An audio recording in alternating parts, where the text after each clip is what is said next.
যুদ্ধের এমন কিছু গোপন রহস্য যা অনেকেই জানে না।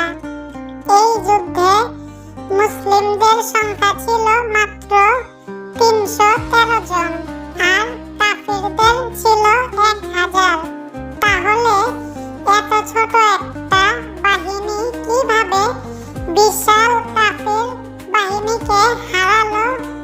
শুধুই কি তলোয়ারের শক্তিতে, নাকি এর পেছনে ছিল আল্লাহর বিশেষ রহমত ও অদৃশ্য সাহায্য? ১. যুদ্ধের প্রেক্ষাপট। বদরের যুদ্ধ হয় হিজরি ২ সালের ১৭ই রমজান। মূল কারণ ছিল কুরাইশরা মদিনায় মুসলিমদের উপর যুদ্ধ ঘোষণা করে। মুসলিমরা যুদ্ধ করতে যায়নি, তারা কেবল কাফেরদের একটি কাফেলা আটকাতে গিয়েছিল, আবু সুফিয়ানের কাফেলা। কিন্তু কুরাইশরা যুদ্ধের জন্য ১,০০০ জনের বাহিনী নিয়ে হাজির হয়। ২. মুসলিম বাহিনীর দুর্বল অবস্থা। মুসলমান মাত্র ৩১৩ জন, ঘোড়া ছিল মাত্র ২টা, উট ছিল ৭০টা। যুদ্ধের অস্ত্র-শস্ত্র ছিল সীমিত। অধিকাংশ সাহাবী নতুন মুসলিম ছিলেন, ট্রেন্ডেড না। এমন অবস্থায় তারা পেছনে ফিরেনি। কেন? কারণ তারা বিশ্বাস করত আল্লাহ আমাদের সাথে আছেন। ৩. বদরের যুদ্ধের গোপন রহস্য শুরু।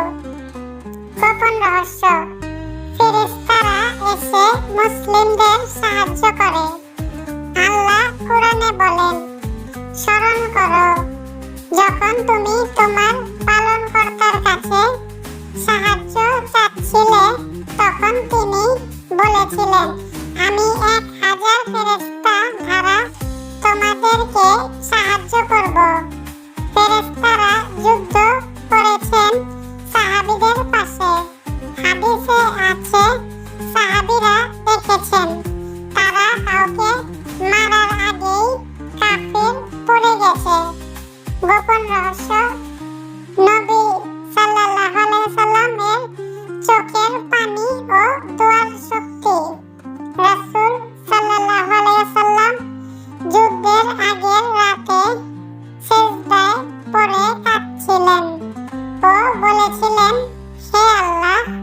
রাসূল সাল্লাল্লাহু আলাইহি সাল্লাম যুদ্ধের আগের রাতে সিজদায় পড়ে কাঁদছিলেন ও বলছিলেন, হে আল্লাহ, যদি এই ৩১৩ জন ধ্বংস হয়ে যায়, তাহলে পৃথিবীতে তোমার নাম নেওয়ার কেউ থাকবে না।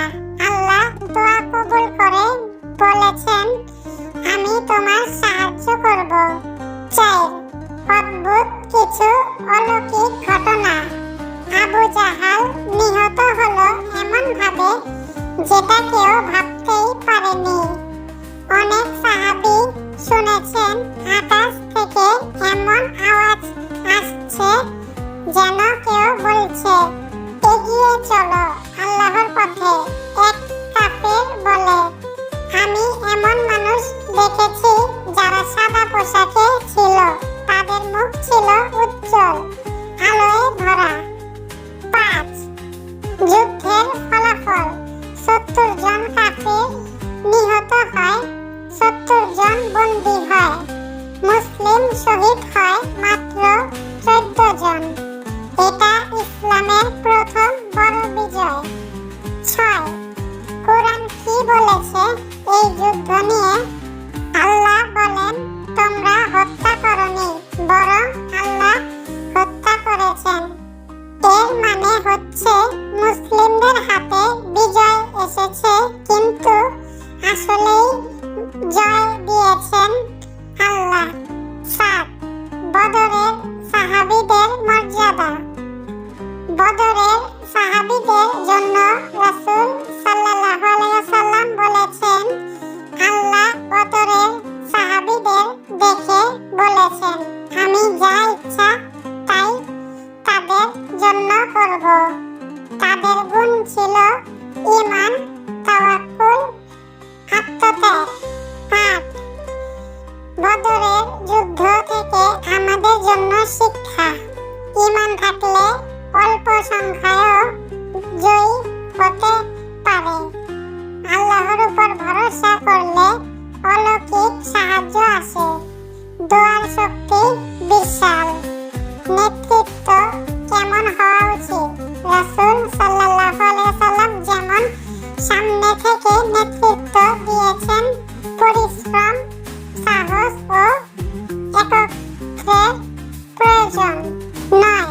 বর্তমান যুগে বদরের শিক্ষা। আজ আমরা মুসলিমরা সংখ্যায় বেশি, কিন্তু এক ও ঈমান নেই।